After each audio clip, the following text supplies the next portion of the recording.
दोस्तों हमारे देश का दक्षिण क्षेत्र मतलब साउथ इंडिया जिसको आप कहते हैं।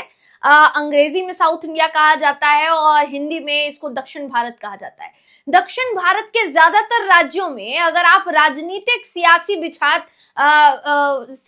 बिसात की बात करेंगे तो सबसे ज्यादा अगर वहां पर दिन पर दिन कोई मजबूत होता चला जा रहा है तो वो कांग्रेस पार्टी है। वहीं दूसरी तरफ देश की सत्ताधीन पार्टी भाजपा जो उत्तर भारत में लगातार पैर पसारने की कोशिश में है, वो दक्षिण भारत में पैर क्या उंगली तक नहीं बढ़ा पा रही है दोस्तों आगे, क्योंकि हालात ऐसे हैं कि अपने ही नेता बागी हो गए हैं और ऐसे वैसे बागी नहीं हुए हैं।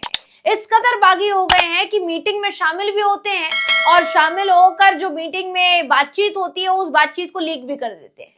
कर्नाटक में कुछ ऐसा ही हो रहा है दोस्तों। कर्नाटक दक्षिण का एकमात्र ऐसा राज्य है जहां से लोकसभा चुनाव में कुछ उम्मीदें बीजेपी को है, लेकिन अब ऐसा लग रहा है कि उन उम्मीदों पर भी पानी फिर गया है, क्योंकि एक तरफ दो पूर्व सीएम भारतीय जनता पार्टी छोड़ने का मन बना रहे हैं, दूसरी तरफ दोस्तों बीजेपी के दिग्गज नेता जिस मीटिंग में शामिल हो रहे हैं उस मीटिंग की तमाम गुप्त बातों को वो लीक करते रहे हैं। पूरा मामला क्या है बताऊंगी आपको इस खबर में, आखिर तक इस वीडियो को जरूर देखें।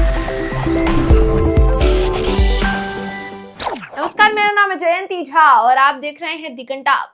दोस्तों प्रधानमंत्री नरेंद्र मोदी जी को लेकर हमारे देश का मीडिया तरह तरह के दावे करता है। अब की बार 400 पार, अब की बार 370, अब की बार ये, अब की बार वो। बीजेपी जो जो कहती है हमारे देश की मीडिया की जुबान पर वही शब्द बिल्कुल हूबहू रहते हैं।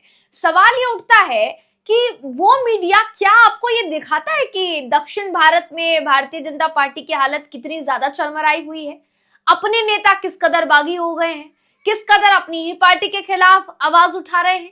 क्या आपको ये बात मालूम है दोस्तों?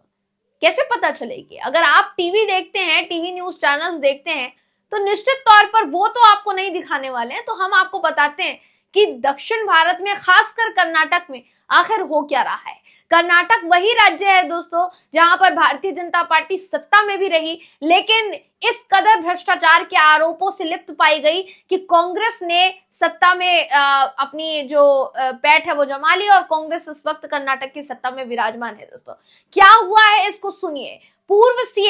कर्नाटक के पूर्व सीएम भारतीय जनता पार्टी के दिग्गज नेता ईश्वरप्पा ने अपनी ही पार्टी के खिलाफ मोर्चा खोल दिया है, क्योंकि आरोप लग रहा है कि उनकी पार्टी ने यानी भारतीय जनता पार्टी ने उनका माफ कीजिएगा उनके बेटे का टिकट जो है वो काट दिया है, इसलिए वो नाराज चल रहे हैं पार्टी से और अपनी पार्टी के खिलाफ, अपनी पार्टी के प्रत्याशी के खिलाफ चुनाव लड़ने की बात कर रहे हैं। दोस्तों कैसे आपको बताते हैं, आपकी स्क्रीन पर इस वक्त मैं वो खबर आपको दिखा रही हूँ जिसका देखिए कहना है कि माफ कीजिएगा उनका भी टिकट काटा गया है। ये भी आपको बताना चाहूंगी। ये जो खबर है कहती है कि बीजेपी के लिए कर्नाटक सबसे अहम राज्य है, क्योंकि यहाँ पार्टी सत्ता में भी रह चुकी है और राज्य के 28 में से 25 सांसद जो हैं दोस्तों भारतीय जनता पार्टी के हैं। यानी कुल राज्य में 28 सांसद बताए जाते हैं, 25 सांसद बीजेपी के हैं।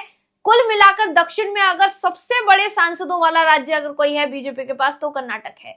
कर्नाटक में भी अगर इस कदर भूचाल आने लग गया है तो इसी से समझा जा सकता है आने वाले दिनों में झोपड़ी जो है किस कदर टूट फूट कर गिर सकती है। ये जो खबर है कहती है कि राज्य के पूर्व उप मुख्यमंत्री, माफ कीजिएगा मुख्यमंत्री मैंने शब्द इस्तेमाल किया शुरुआत में, पूर्व उप मुख्यमंत्री के एस ईश्वरप्पा की बगावत ने भारतीय जनता पार्टी की मुश्किलें और बढ़ा दी है। बीजेपी के नेता ही पार्टी की राह में रोड़ा बन रहे हैं। भारतीय जनता पार्टी की उच्च स्तरीय बैठक की गोपनीय बातों को लीक कर दिया गया। दोस्तों चुनाव को लेकर पार्टी की रणनीति जो है वो इस कदर कमजोर हो गई है कि संगठन में असंतोष की भावना बढ़ती चली जा रही है। दक्षिण में भारतीय जनता पार्टी वैसे भी कमजोर है। अगर आप गौर से देखेंगे दक्षिण के कई राज्य ऐसे जहां पर गठबंधन में थी वहां गठबंधन टूट गया, जहां पर सरकार थी वहां सरकार छिन गई। चाहे आप कर्नाटक की बात कर लीजिए, चाहे आप तमिलनाडु में देख लीजिए दोस्तों, तमिलनाडु में गठबंधन था, गठबंधन जो है पूरी तरीके से टूट गया। आंध्र प्रदेश में भी ऐसा ही कुछ मामला बताया जा रहा है। दूसरी तरफ तेलंगाना में तो खाता ही नहीं खुला, जो खुला भी ना के बराबर है लगभग। तो दक्षिण का वो हर राज्य जो चर्चा का विषय बना रहता है, उन राज्यों में भारतीय जनता पार्टी पैठ नहीं जमा पा रही है, जबकि प्रधानमंत्री मोदी जी लगातार दक्षिण राज्यों का दौरा कर रहे हैं। बावजूद इसके वहां की स्थिति ऐसी है कि पूरी तरीके से डावाडोल सब कुछ नजर आ रहा है। दोस्तों मैं के एस ईश्वरप्पा जिनकी बात कर रही हूँ, प्रधानमंत्री मोदी जब बीते दिनों पहुंचे बताया गया, तो उस पूरे कार्यक्रम में, कर्नाटक के उस कार्यक्रम में दोस्तों, भारतीय जनता पार्टी के दिग्गज नेता के.एस. ईश्वरप्पा मौजूद नहीं रहे, वो शामिल नहीं हुए थे बताया जा रहा है। देखिए उनकी नाराजगी क्या है, इस बात को आप जरा समझने की कोशिश कीजिए। कर्नाटक में बीजेपी सरकार में उप मुख्यमंत्री रहे के.एस. ईश्वरप्पा खुलकर बगावत कर चुके हैं। उन्होंने शिवमोगा सीट पर पार्टी के उम्मीदवार के खिलाफ चुनाव लड़ने का ऐलान कर दिया है। पीएम मोदी की रैली हुई, उस रैली में भी वो शामिल नहीं हुए, जिससे कि साफ पता चलता है कि आने वाले दिनों में पार्टी को झटका दे सकते हैं दोस्तों। दूसरी तरफ, एक तरफ तो देखिए वो बागी हो रहे हैं, बागी तेवर दिखा रहे हैं अपनी पार्टी को, दूसरी तरफ पार्टी के अंदर खाने विभीषण भी बहुत सारे हैं दोस्तों। विभीषण मतलब आपने सुनी होगी एक कहावत, घर का भेदी लंका ढाए। वो किसके लिए कही जाती है? विभीषण के लिए कही जाती है। विभीषण नहीं होते तो हो सकता था कि जो गुप्त बातें थी रावण की, वो बातें बाहर नहीं जा पाती और राम जी को वो नहीं बातें पता चल पाती। तो ये एक अलग कहानी है, इसलिए विभीषण का नाम यहाँ पर आ रहा है कि विभीषण जो है वो यहाँ सीधे तौर पर भारतीय जनता पार्टी में कई विभीषण पैदा हो गए हैं, जो लगातार भाजपा के अंदर खाने की सूचना को बाहर जाकर छोड़ दे रहे हैं, लीक कर दे रहे हैं दोस्तों। खबर कहती है कि एक बैठक हुई टिकट बंटवारे को लेकर, और ये अहम चर्चा थी टिकट बंटवारे से लेकर के कर्नाटक लोकसभा चुनाव की रणनीति को डिस्कस करने तक की अहम चर्चा थी। बताया जा रहा है पीएम मोदी शामिल हुए थे, अमित शाह जी शामिल हुए थे, इसके अलावा 4-5 दिग्गज नेता भी शामिल हुए थे। जितनी भी चर्चा हुई इस पूरे मामले में, वो सारी की सारी चर्चा, उससे जुड़ा पूरा का पूरा मामला लीक हो गया, सार्वजनिक हो गया, सबको पता चल गया उस बैठक में क्या हुआ क्या नहीं हुआ। तो आखिर वो किसने बताया? जबकि अभी तक देखिए भाजपा जो है शुरुआत से लेकर अब तक अपनी पीठ इसीलिए थपथपाती आई है कि जो भी अंतरकला है उसको वो बाहर नहीं जाने देगी। भाजपा इसीलिए अपनी पीठ थपथपाती नजर आई। अक्सर कांग्रेस पर और तमाम पार्टियों पर आरोप लगती है कि देखिए इनकी पार्टी के अंदर खाने तो किस कदर कलह मचा हुआ है, इनकी पार्टी के अंदर खाने तो आपसी नेताओं में नहीं बन रही है, बहुत सारी चीजें जो है वो कही गई। लेकिन अब आप सोचिए कि अपनी पार्टी के अंदर जो चल रहा है, क्या भाजपा उसको संभाल पा रही है? अभी फिलहाल ये जो कुछ भी नजर आ रहा है दोस्तों, ये बहुत हैरान कर देने वाला है। भारतीय जनता पार्टी के लिहाज से अगर देखा जाए तो ये भाजपा के लिए एक झटका है, मोदी जी के लिए झटका है, और चाणक्य साहब के लिए एक बहुत बड़ा झटका है। ये जो खबर है कहती है कि पूरे मामले में जो ये मीटिंग हुई, इसमें अपना पक्ष रखा अमित शाह जी के सामने और पीएम मोदी के सामने। ये जो गोपनीय बातें थी ये लीक हो गई।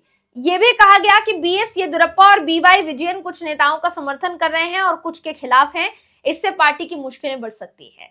यानी जो वरिष्ठ नेता शामिल हुए उसमें बताया जा रहा है बीएस येदियुरप्पा भी थे, और बीएस येदियुरप्पा भी उस मीटिंग में शामिल हुए जिन्होंने कुछ नेताओं का विरोध किया तो कुछ नेताओं का समर्थन किया। और यही बात जाकर बाहर फैल गई कि देखिए वो तो कुछ नेताओं का समर्थन कर रहे हैं, कुछ नेताओं का विरोध कर रहे हैं। जैसे ही बाहर फैली है दोस्तों, असंतोष की जो स्थिति है बीजेपी में अंदर खाने, वो बढ़ चली है। अब ऐसे में लोकसभा चुनाव जब इतना ज्यादा नजदीक आकर खड़ा हुआ है, ऐसे में पार्टी के अंदर खाने नेताओं द्वारा नाराजगी व्यक्त करना और पार्टी के उप मुख्यमंत्री से लेकर पार्टी के पूर्व उप मुख्यमंत्री से लेकर पूर्व मुख्यमंत्री तक की नाराजगी साफ तौर पर सामने आना, ये कोई आम बात तो नहीं है। मैं जिनकी बात कर रही हूँ पूर्व मुख्यमंत्री की, सदानंद गौड़ा की मैं बात कर रही हूँ दोस्तों।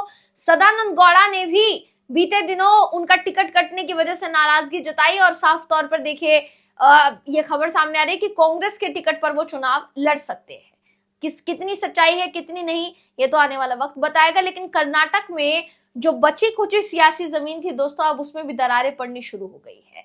फिलहाल इस खबर में बस इतना ही है। आप इस खबर पर क्या सोचते हैं, आपकी क्या राय है, कमेंट करके हमें जरूर बताइएगा।